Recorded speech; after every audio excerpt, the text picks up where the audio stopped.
परिचय। एक पीढ़ी से दूसरी पीढ़ी के लक्षणों के स्थानांतरित होने की प्रक्रिया को आनुवंशिकी कहते हैं। हाँ, नई जातियों की उत्पत्ति में आनुवंशिकी की महत्वपूर्ण भूमिका है।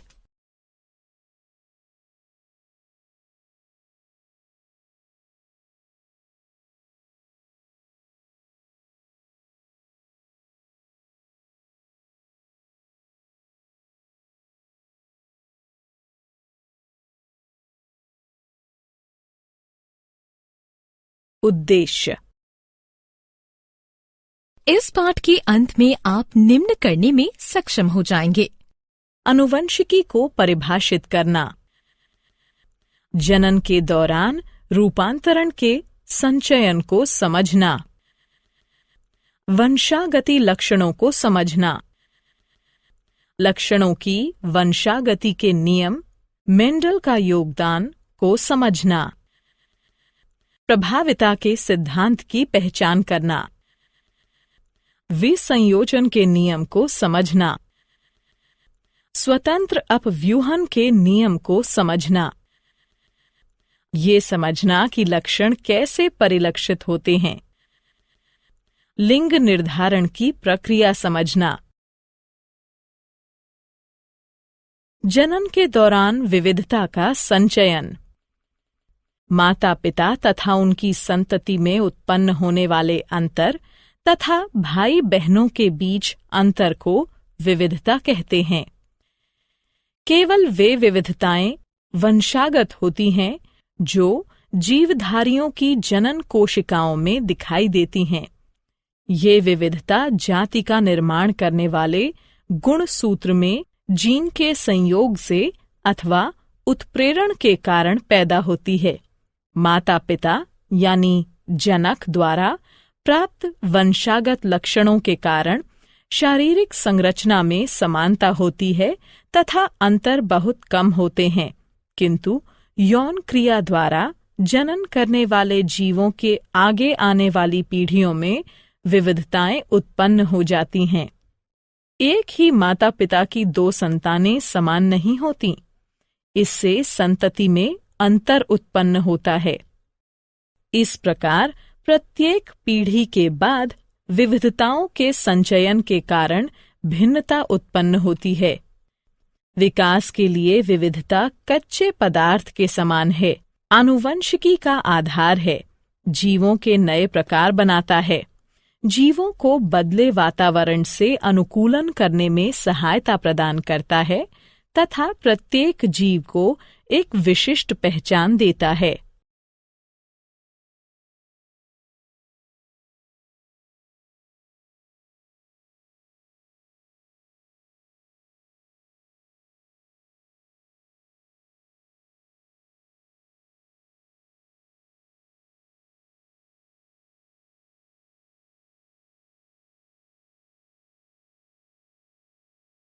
वंशागत लक्षण जो विशेषक व्यापक पदार्थों द्वारा नियंत्रित होते हैं तथा माता पिता द्वारा विरासत में प्राप्त होते हैं, वंशागत लक्षण कहलाते हैं।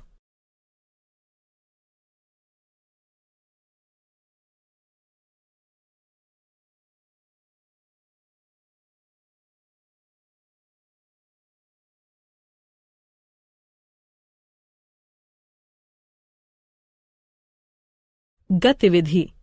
मनुष्य के कान दो प्रकार के होते हैं, मुक्त कर्णपाली वाले कान, जुड़े कर्णपाली वाले कान। हम दूसरे सभी के कानों का निरीक्षण करके वंशागति की प्रक्रिया को अधिक अच्छी तरह से समझ सकते हैं। हम देखते हैं कि हमारे कुछ मित्रों की कर्णपालियां मुक्त हैं, जबकि कुछ एक की कर्णपालियां जुड़ी हुई हैं।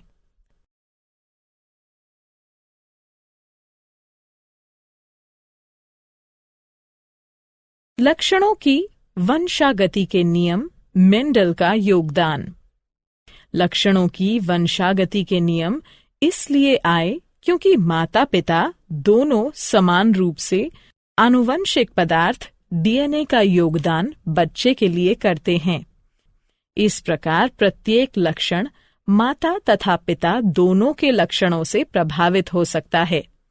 पीढ़ी दर पीढ़ी लक्षणों की वंशागति का अध्ययन करने के लिए ग्रेगोर जॉन मेंडल ने 1856 में 7 दृश्य विपरीत लक्षणों वाली मटर पर प्रयोग किए। तने की ऊंचाई, लंबे या बौने पौधे, बीज का आकार गोल या झुर्रीदार बीज, बीज का रंग हरे या पीले बीज, पुष्प का रंग सफेद या बैंगनी फूल, फली का आकार पूर्ण या सिकुड़ा, फली का रंग हरा या पीला, पुष्प की स्थिति अक्षीय या सिरा। एक लंबे तथा एक बौने पौधे के बीच क्रॉस कराया गया। इस प्रकार का क्रॉस जिसमें केवल एक ही लक्षण ज्ञात हो मोनोहाइब्रिड क्रॉस कहलाता है। पहली पीढ़ी में सभी पौधे लंबे थे, कोई भी बीज के लक्षण का नहीं था।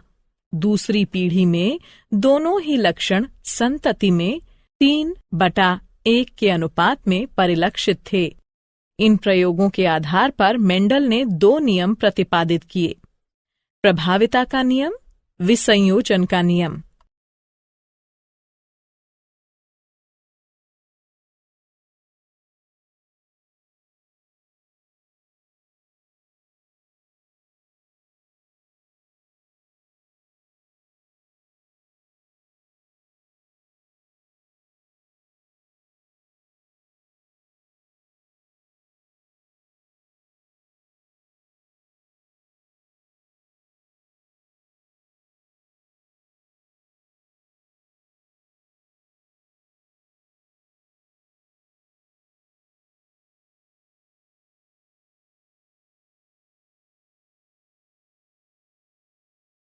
प्रभाविता का नियम। मेंडल ने कहा कि 2 विपरीत लक्षणों में से संतति में केवल एक ही लक्षण F1 पीढ़ी में परिलक्षित होता है।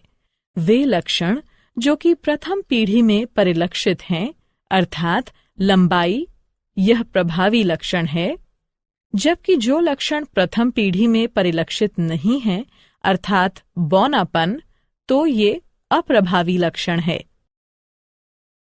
विसंयोजन का नियम। मेंडल ने कहा कि किसी भी अभिलक्षण के अगली पीढ़ी में जाने से पहले सबसे पहले जीन्स को युग्मक में पृथक किया जाता है, जो फिर आपस में मिलकर युग्मनज बनाते हैं। इसी प्रकार अपने प्रयोग में मेंडल ने बीज के 2 अभिलक्षण चुने: बीज का रंग पीला या हरा, बीज का आकार गोल या झुर्रीदार। इस प्रकार के क्रॉस जिसमें एक ही समय में 2 अभिलक्षणों पर विचार किया जाता है, द्विसंकर या डाई हाइब्रिड क्रॉस कहलाते हैं। प्रथम पीढ़ी में सभी पौधों के बीज गोल तथा पीले रंग के हैं, इसलिए गोल तथा पीला प्रभावी लक्षण हैं, जबकि हरा तथा झुर्रीदार अप्रभावी लक्षण हैं।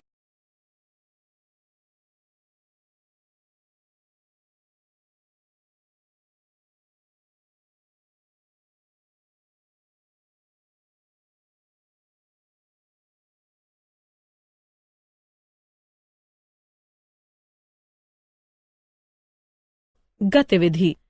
इस बात की पुष्टि करने के लिए कि पीढ़ी में बड़ा टी छोटा टी तथा छोटा टी लक्षण युग्म वास्तव में 1/2/1 के अनुपात में थे, हम F2 पीढ़ी को स्वयं क्रॉस कराकर F3 पीढ़ी उत्पन्न करेंगे।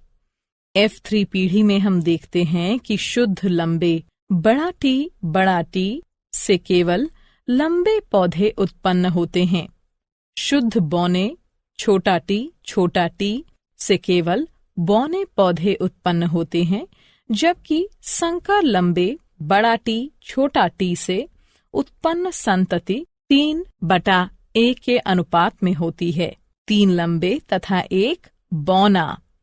इस प्रकार हम ये निष्कर्ष निकाल सकते हैं कि लंबाई बौनेपन पर प्रभावी है। स्वतंत्र अपव्यूहन का नियम।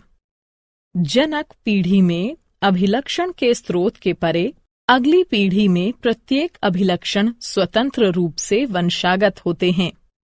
प्रत्येक जीन सेट डीएनए के एक अकेले धागे के रूप में नहीं, बल्कि स्वतंत्र टुकड़ों के रूप में होता है, जिसे गुणसूत्र कहते हैं। इस प्रकार प्रत्येक कोशिका में गुणसूत्र की 2 प्रतियां होती हैं, एक नर जनक तथा दूसरी मादा जनक के लिए।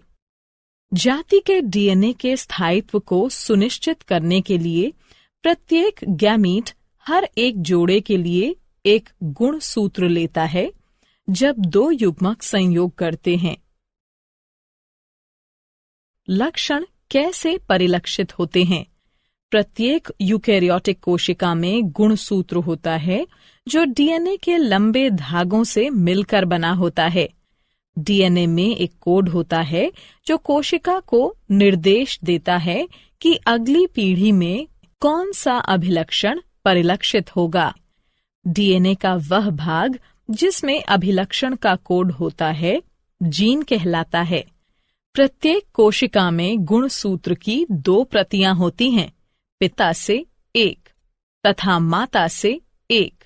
प्रत्येक गैमीट माता पिता से 1 क्रोमोसोम लेता है। 2 गुणसूत्रों के मिलन पर अगली पीढ़ी में जाने वाले अभिलक्षणों की कुल संख्या नियत रहती है, जिससे डीएनए का स्थायित्व सुनिश्चित होता है।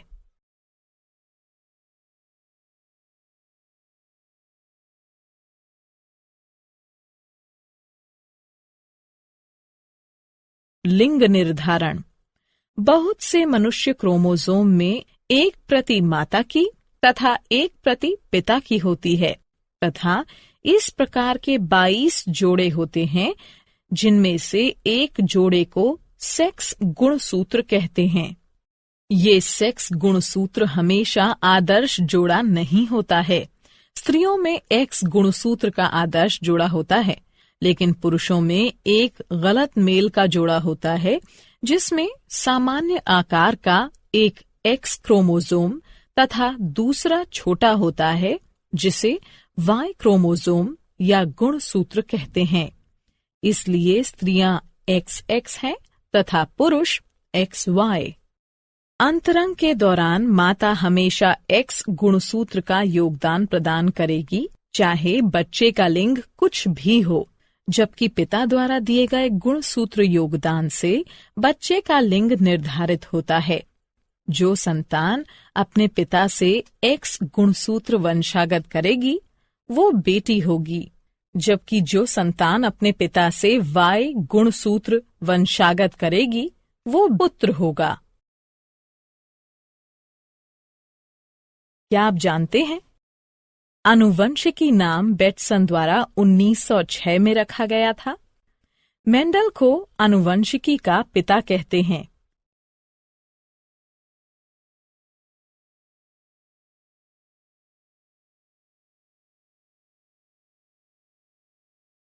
सारांश। आइए जो कुछ हमने सीखा है उसे संक्षेप में दोहराएं। पिछली पीढ़ी से वंशागति में एक मूलभूत शारीरिक संरचना तथा साथ में अगली पीढ़ी के लिए उपयुक्त बदलाव दोनों मिलते हैं।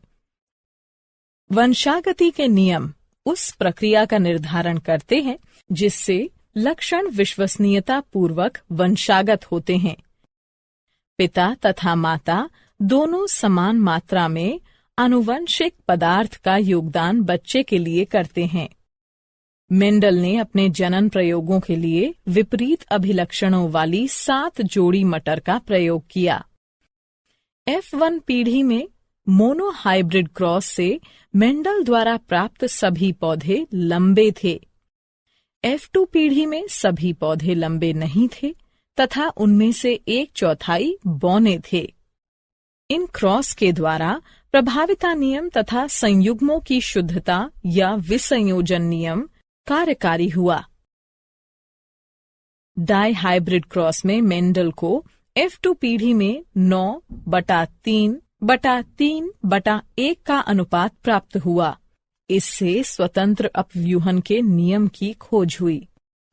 जीन डीएनए से बनते हैं जो लक्षणों की अभिव्यक्ति के लिए आवश्यक प्रोटीन का निर्माण करते हैं। मनुष्य में किसी भी व्यक्ति का लिंग आनुवंशिकी द्वारा निर्धारित होता है। मनुष्यों में गुणसूत्र के 23 जोड़े होते हैं। 23वें जोड़े को लिंग गुणसूत्र कहते हैं। स्त्रियों में XX प्रकार के सेक्स गुणसूत्र होते हैं, जबकि पुरुषों में XY प्रकार के सेक्स गुणसूत्र होते हैं।